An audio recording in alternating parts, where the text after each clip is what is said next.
Sa monitoring ng AFP kahapon sa Escoda o Sabina Shoal, 9 na barko ng China Coast Guard, 4 na Chinese Navy warship at 52 militia ships ang namataan, 65 sa kabuuan. Matapos umalis doon ang BRP Teresa Magbanwa noong araw ng Linggo. Pero giyet ng Philippine Navy, they have never been in control. Their presence there is illegal. We will continue performing our mandate. We will not be deterred. Ang guidance sa atin is not to let up not only in Escoda, Ayungin, but all over the expanse of the West Philippine Sea. naroon man o wala ang BRP Teresa Magbanwa, may mga paraan pa raw para i-monitor ang Escoda Shoal na nasa 137 square kilometers ang lawak at mahigit 70 nautical miles ang layo sa Palawan. Kung ipagsasamahin mo yung Caloocan, Manila, Navotas at Malabon, ganun kalaki yung Sabina Shoal. Presence is not only defined as the physical presence.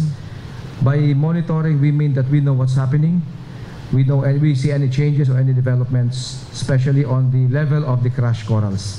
There's been no marked increase in the pileup of crash corals. We have not monitored any man-made activity.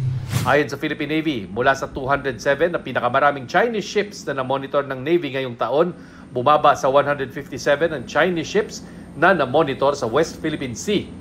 Ayon sa isang security analyst, mas delikado ang sitwasyon ngayon kung ikukumpara sa standoff sa Baho de Masinloc noong 2012, kaya dapat maging maingat ang gobyerno.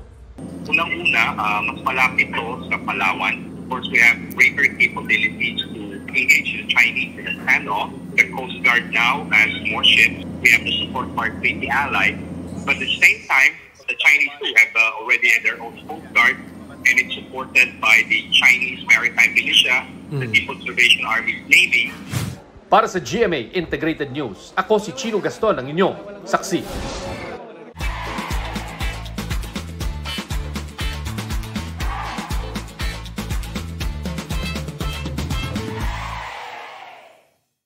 Mga kapuso, sama-sama tayong maging saksi.